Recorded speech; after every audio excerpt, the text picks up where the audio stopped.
Welcome to the morning news on 3FM 92.7. We're streaming live on all our social media platforms on Facebook and on YouTube at 3FM 92.7. I am Christabel Success Treve. Coming up this morning, Energy Minister gives strongest indication of government's commitment to ensure consistent electricity supply as 2 power generation units at Akosombo comes back into operation.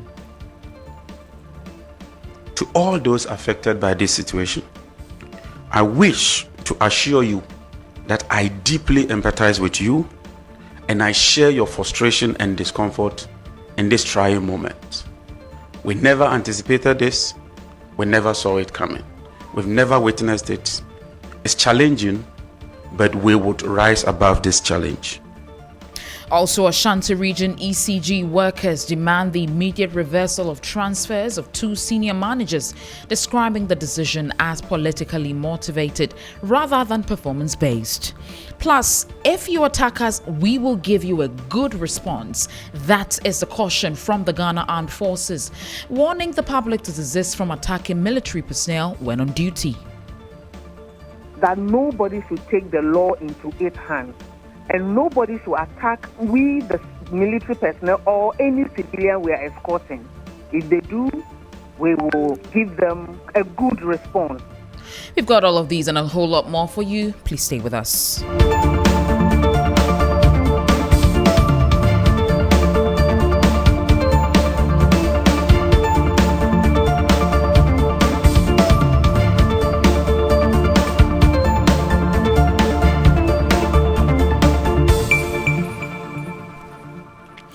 Thank you for staying with us here on 3FM. Now we begin with the Minister for Energy and Green Transition, John Abdullahi Jinapor. He's assuring Ghanaians of transparency and regular updates as the country continues to grapple with electricity supply challenges following the recent disruption at the Akosombo hydroelectric power station. Recent erratic supply situation in the country has sparked complaints and frustration from energy consumers, with some asking for a load shedding schedule or timetable to help with planning. Addressing the press on Monday, April 27, the minister indicated government is committed and determined to solve the power challenges. As minister responsible for the energy sector, my foremost desire and objective is to ensure that every Ghanaian and every part of our country enjoys a stable, reliable, and uninterruptible power supply for economic activity and social activity. This has been the focus of our effort since assuming office, and we have not relented on that effort. This unfortunate and unprecedented disaster, which I have never witnessed, has resulted in the temporary curtailment of power from our largest generation source, the Akosombo Dam, leading to severe power challenges not witnessed in recent times. Our engineers have since remained on site. Some of them have stayed there for 3 continuous days without leaving site, working around the clock under very, very extreme and difficult conditions to restore operations. John Abdullahi Jinapor is Minister for Energy and Green Transition. Meanwhile, the minority is asking for a reliable load shedding timetable in the wake of the power outages in parts of the country, urging government to admit there is a crisis that goes beyond the Akosombo fire incident. The group has also questioned the suspension of the GRIDCO chief executive and the shake-up in ECG's Ashanti region leadership. What has happened in Akosombo, very unfortunate, has rather exacerbated the situation on the ground. But as to the power situation over the last 1 month, I'm not too sure we can attribute it solely to the fire outbreak in Akosombo. As I said, obviously, I was in my constituency 3 weeks ago, and for the past 3 days that I spent there, the lights were off. I'm not too sure that can be attributed to that of the Akosombo Dam. Of course, what has happened in Akosombo is very, very unfortunate. I'm not too sure if anybody anticipated that we are going to have this fire. Taking off about 100 megawatts off your grid is quite a significant number. And I'm sure that everybody on the basis of this should expect some outages here and there. But that will also mean that government must come clean and accept that there are challenges and get us a timetable so everybody's comfortable. I remember when Workers of the Electricity Company of Ghana, ECG, in the Ashanti region are demanding the immediate reversal of the transfers of 2 senior managers, describing the decision as politically motivated rather than performance-based. The senior and junior staff unions in the region insist that the transfers are unlawful and have formally petitioned their national leadership for intervention. The demand follows a resolution reached at an emergency meeting held on April 14, 2026, which was addressed to the national executives of the Workers' Union for onward submission to the National Secretariat of the Public Utility Workers' Union. According to the unions, the transfers of the General Manager for Ashanti Sub-Transmission, Engineer Peter Kofi Fletcher, and the General Manager for Ashanti East, Engineer Daniel Mensah Asari, were influenced by recent public comments attributed to the Ashanti Regional Chairman of the National Democratic Congress, NDC, Nana Kwesi Andrews. The chairman had reportedly accused engineers in the region of being political saboteurs planted by the previous administration. Union leaders rejected the sabotage claims, describing them as baseless. They further argued that the decision to transfer the managers falls outside the authority of the Energy Ministry. Away from that, if you attack us, we will give you a good response. That is a caution from the Ghana Armed Forces, warning the public to desist from attacking military personnel when on duty. The caution follows an armed attack on a military escort convoy protecting 140 civilians on Monday, 27 April 2026 at Binduri in the Upper East region, resulting in the death of 10 individuals, including 3 civilians and 7 assailants.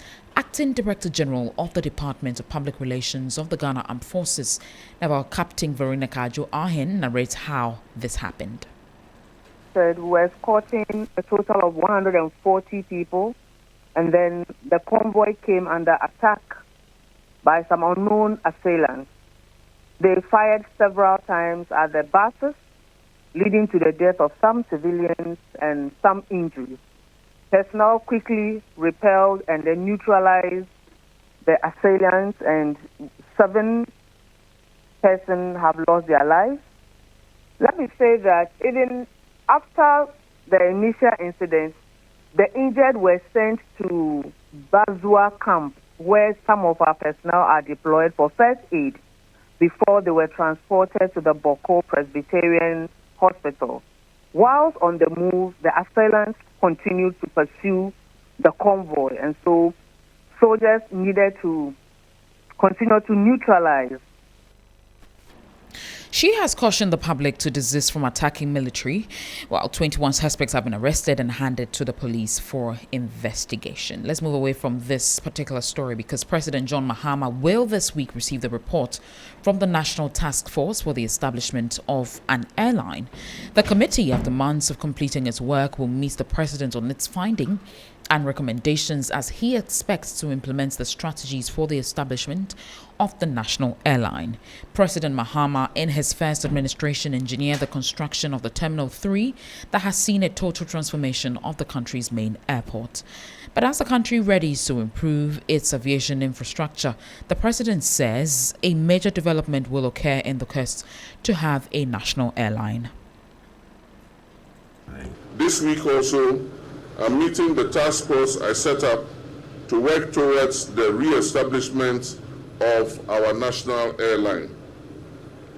I'm looking forward to receiving their presentation outlining the concrete roadmap for Ghana's flag to fly proudly across Africa and in the global aviation space once again. A dual concept airport hotel, there'll be a hotel, half of it will be budget for we the Mobrowa, and then the other half will be a luxury hotel for those who can afford it. I hear some airlines are reluctant to move to Terminal 2. But what I'm going to see at Terminal 2 today, I'm sure when we finish, they will be begging us to move to Terminal 2.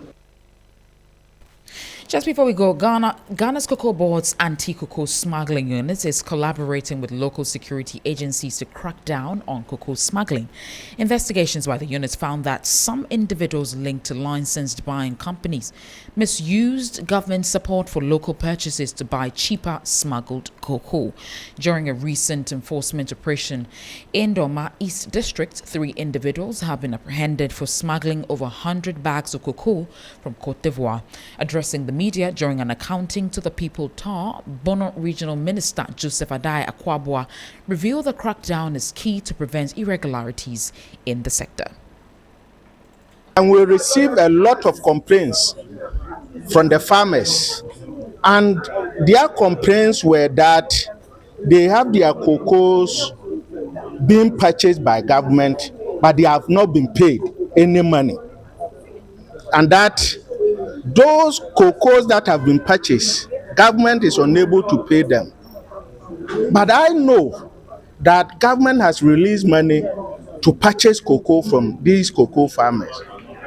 So I decided to investigate where the monies were going.